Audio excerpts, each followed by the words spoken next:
Families staying at Floyd Bennett Field Shelter on the edge of Brooklyn are coming to homes in Marine Park neighborhood 4 miles away. Looking for food, clothing and funds. Encourages both online critiques and real-world help. Residents are sharing anecdotes on Nextdoor and Facebook groups of immigrant families begging for change near Kings Plaza Mall, the closest commercial center to the shelter, where public buses drop off pickup immigrants. Other residents said they went door to door on residential streets asking for clothes, food or money. Some, like David Fitzgerald, 62, an Irish immigrant who has lived in Marine Park for the past 2 decades, are angry. He said family groups have knocked on his door several times in the past few weeks. We had a nice, close-knit neighborhood group of people, and now we have an invasion of people knocking on doors, begging, asking for money, he said.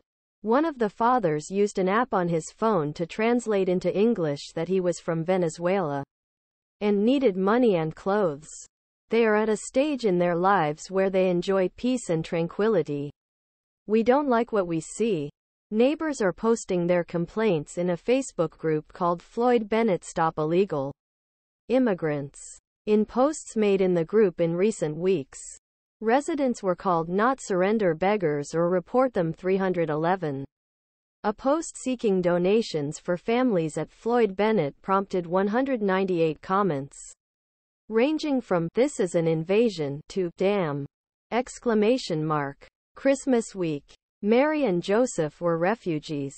Some posters in Brooklyn, reflecting a district where Donald Trump won a majority of vote in both 2016 and 2020, evoke the Great Change, far-right conspiracy theory that white voters are being replaced by non-white immigrants. They were worried about the value of their homes falling and called each other to arms. Migrant families staying at Floyd Bennett Field tent shelter walk toward Q35 bus, one of only modes of transportation in area.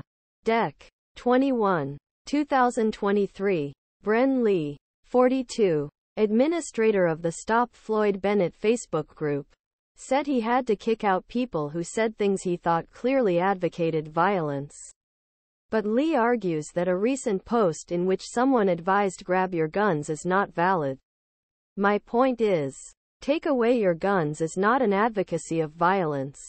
Just be prepared, right? We had 500 families there and no one saw any of them. But now there are 1,700 people there and they've noticed a big change in the neighborhood. Lee said. Some of the shelter residents who spoke to the city explained that they received foods such as cold eggs for breakfast and cold hamburgers for lunch, and that the children often went hungry. A Venezuelan immigrant mother of 3 children said that she begged at the bus stop to buy food for her 3 children. Sometimes I had to beg to get bread and other things, she said, almost bursting into tears.